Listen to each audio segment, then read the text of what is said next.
متشکرم. آقای گورکن مراقب باشید مجلس آتش نزنین. متشکرم. بفرمایید. اگر اروپا و کشورهای مهم مثل روسیه و چین این خلأ بین المللی را پر کنند، شاید راهی برای ادامه مسیر باشد.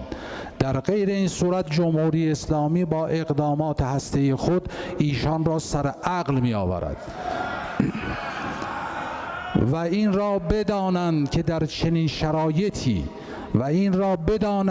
چنین شرایطی ایران هیچ تعهدی ندارد که در جایگاه گذشته خود در مسئله هسته‌ای قرار بگیرد.